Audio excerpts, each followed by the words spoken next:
that. That is the sound of the shofar. Says Ellen. Says the Jewish Reverend Contente.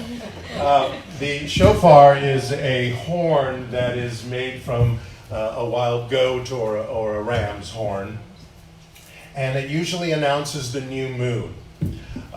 In modern times, it's used mostly on the 7th month of the lunar calendar, which is called Tishri, which is what we are in right now. And it started about a week ago, and it announces the new year. And I want to repeat these four sounds and explain to you exactly what they mean. So could you do the first one for me? It is called Tekiah.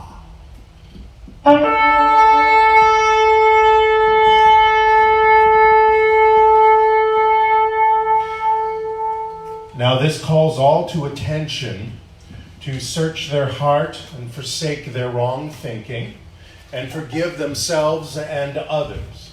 It is a calling note to listen to the divine within and to receive the wisdom of the day, removing lack and limitation in their beliefs. That's something you would hear in temple, but when you dig deeper into what we learned, because I was brought up in the Jewish faith as well, this is what I have come up with. Now the second one, please play that.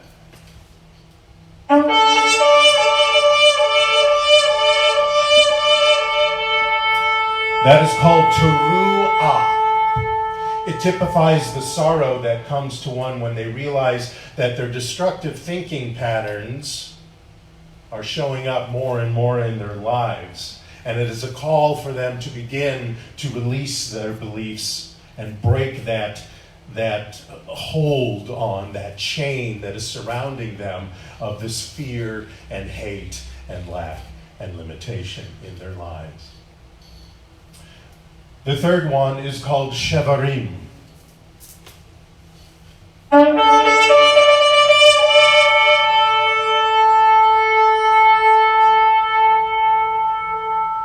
And this calls upon all of us to stand by the banner of the one loving mind that is here with us at all times.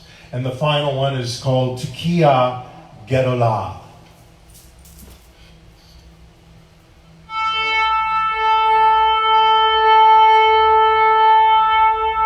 Now that is similar to the first one, and that's the final appeal for us to have sincere repentance. Now, I want to make sure we don't use this word repentance in the way that we probably learned as we were growing up. But it's sincere repentance of those limiting thoughts that we have had, and to sit in atonement with the divine that is within us. So by repentance, I don't mean that we go about slapping our hand, or that we have to do some specific prayer or mantra that will relieve us and to have the universe somehow forgive us, because that is not needed. We don't need to be forgiven by the universe, because the universe does not judge. God does not judge. The divine does not judge. Only we judge. So what we are repenting is ourselves for not forgiving ourselves and moving forward, falling forward in whatever it was or is at this particular moment in our way. So I want to say happy 5,780. Happy New Year, L'Shana Tova. That actually was a week ago that it started. But it welcomed the new month and the new year of 5780. And in honor of that, I want to bring out a little Bible. And in the Psalm 81:10, it says, "I am God your Lord, who lifted you out of Egypt." Usually I would remove that sentence. But listen to the second part. "Widen your mouth, and I will fill it." Now, let's dig deep into that one. Widen your mouth, and I will fill it.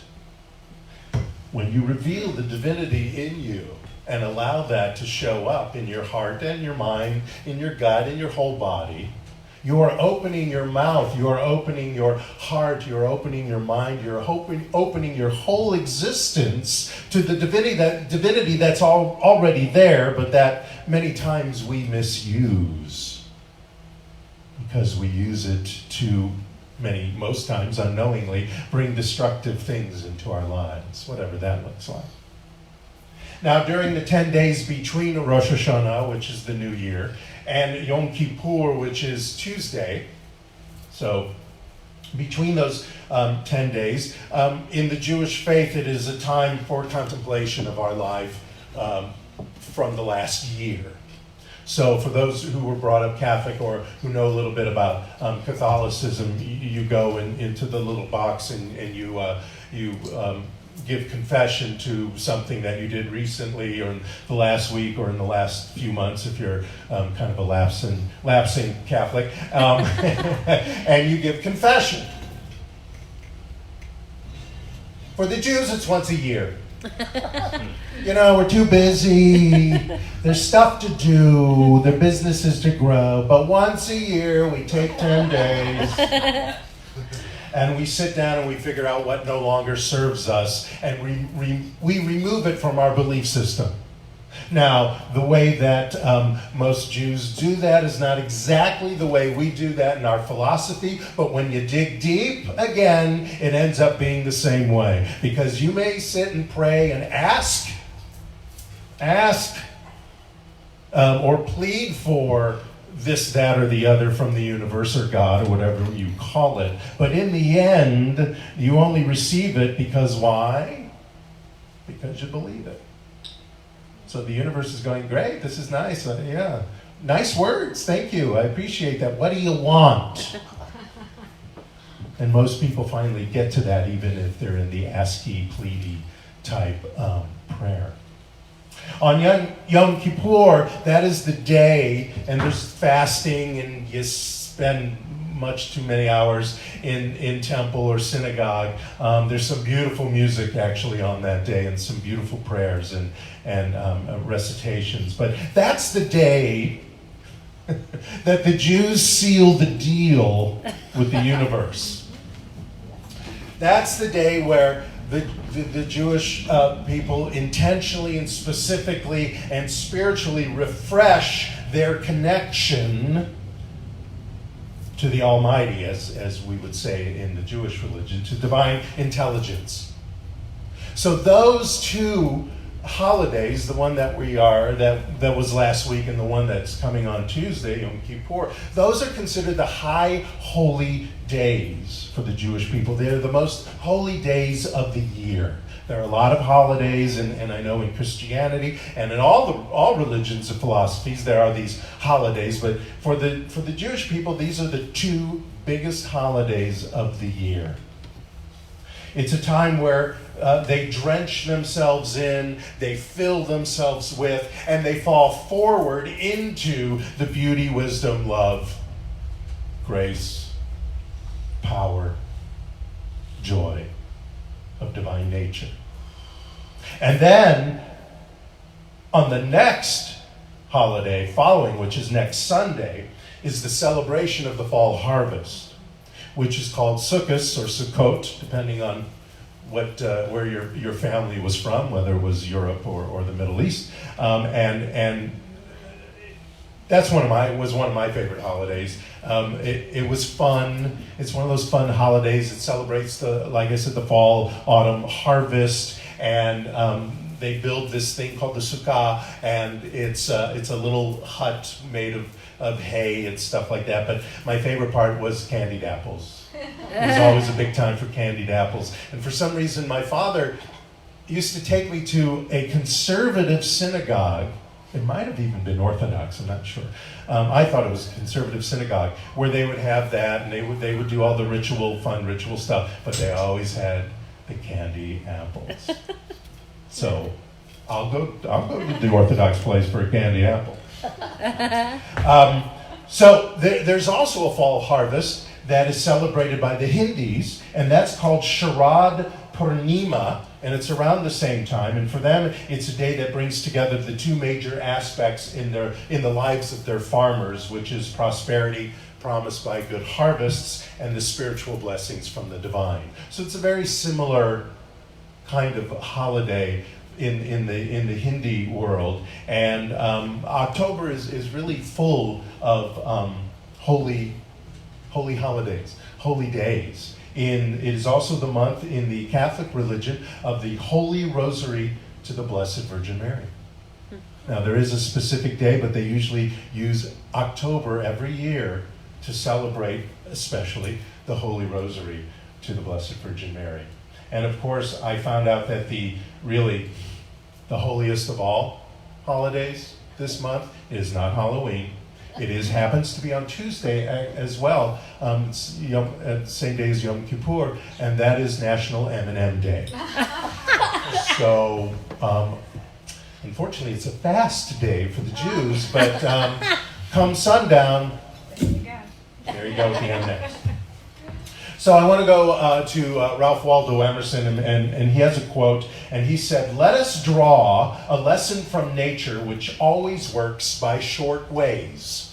Nature always works by short ways. When the fruit is ripe, it falls.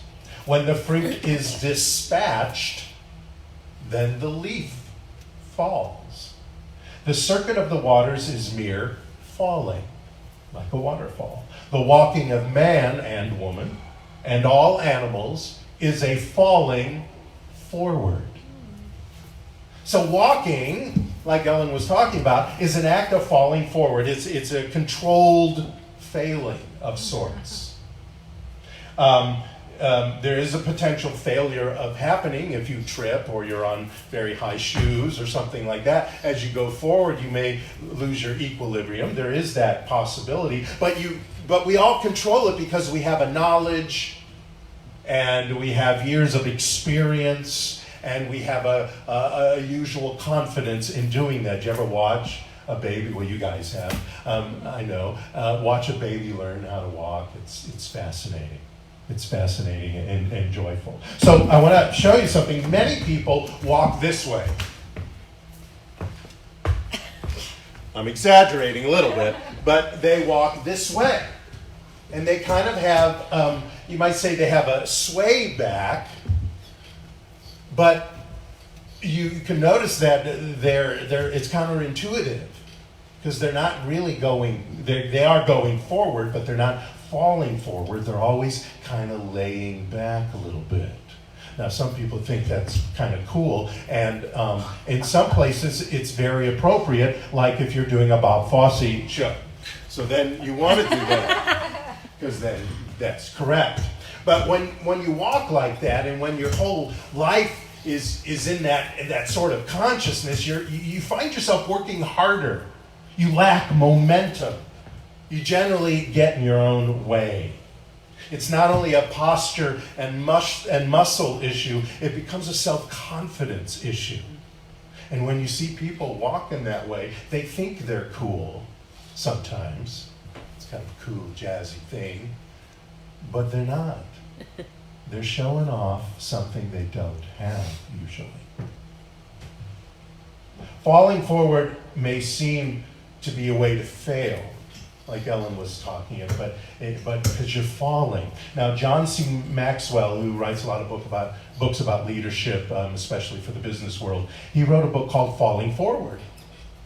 And in it he says, you learn how to confidently look the prospect of failure in the eye and move forward anyway. So yeah, you may be falling forward because that's the way we're designed to walk. But you don't have to fall forward in a way that you allow yourself to trip and actually fall. So I want to give you a few examples of success stories similar to Ellen's, about people falling forward.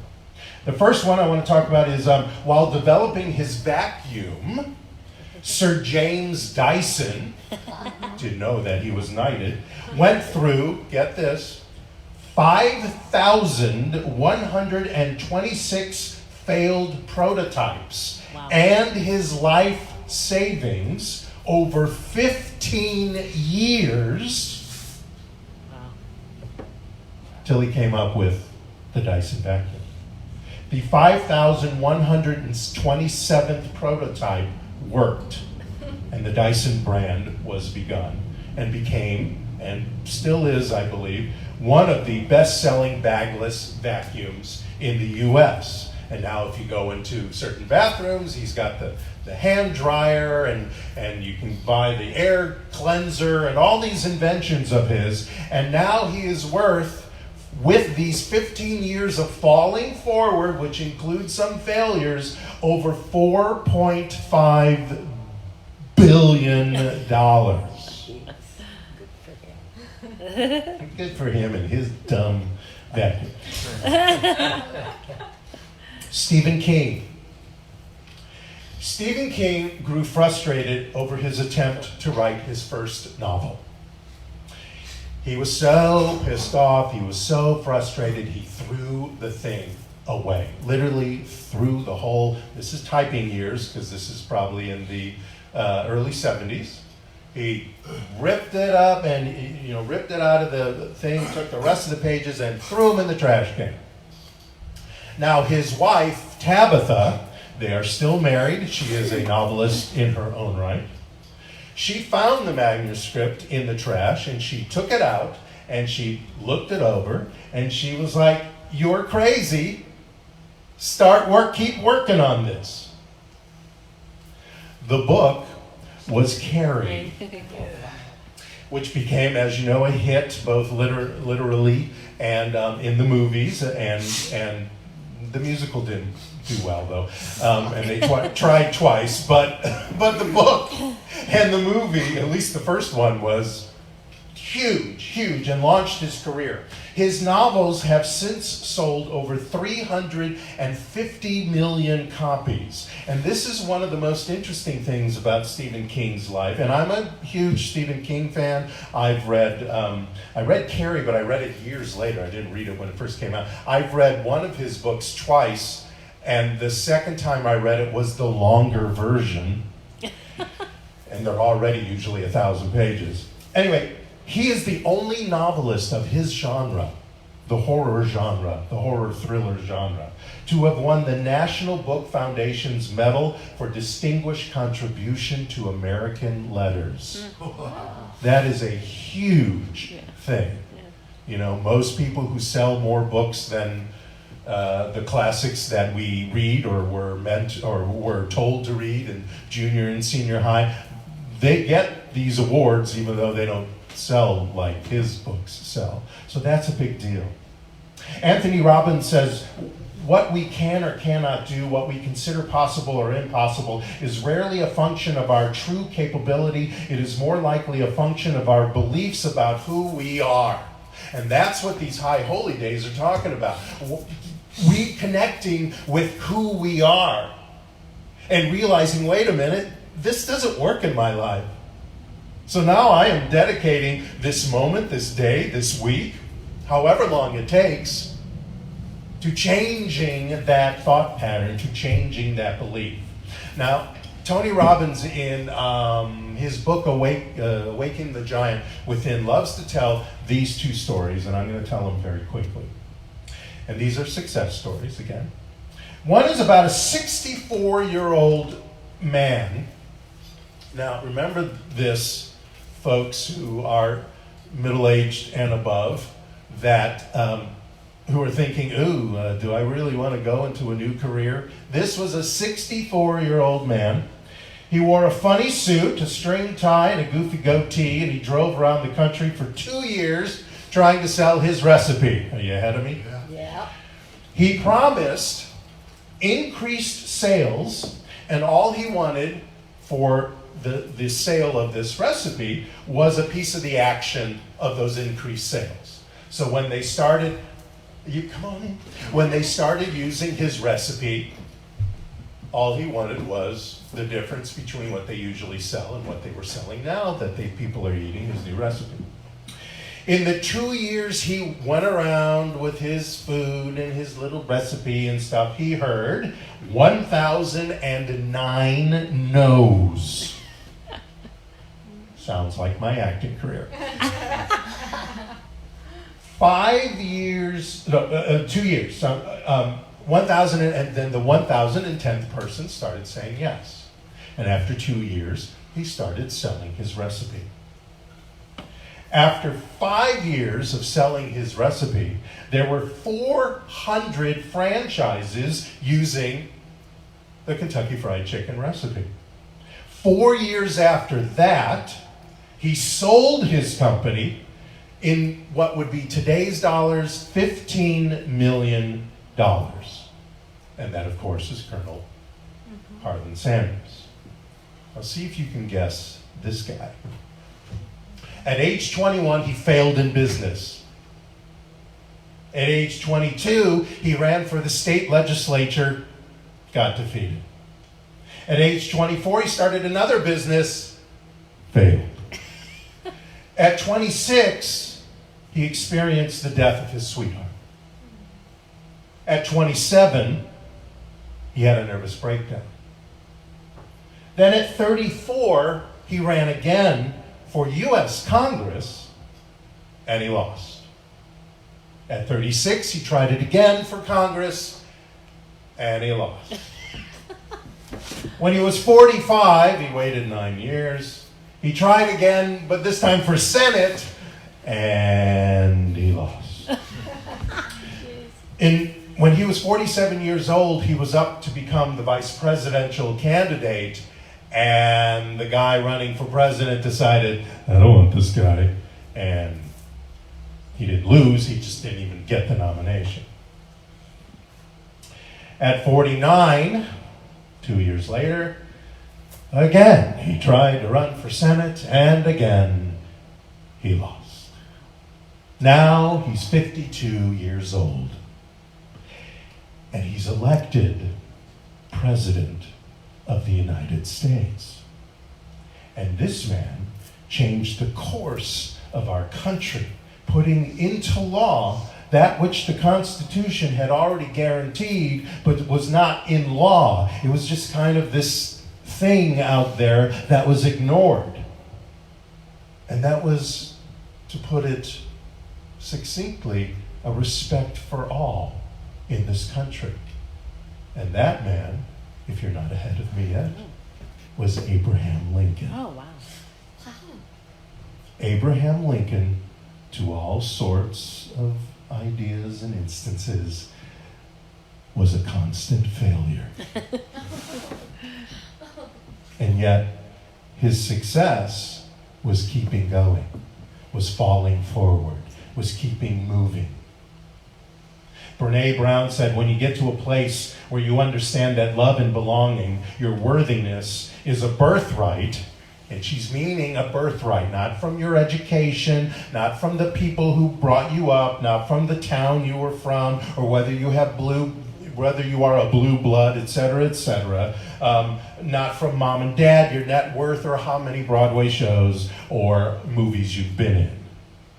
Your birthright. It's not something you have to learn.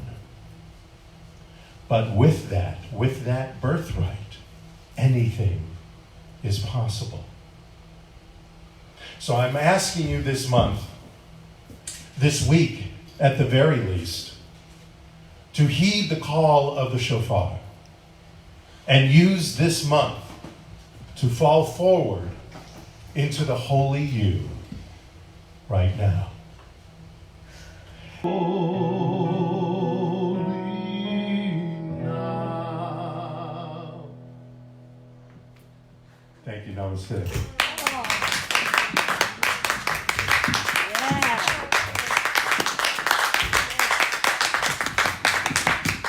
Isn't that a beautiful song?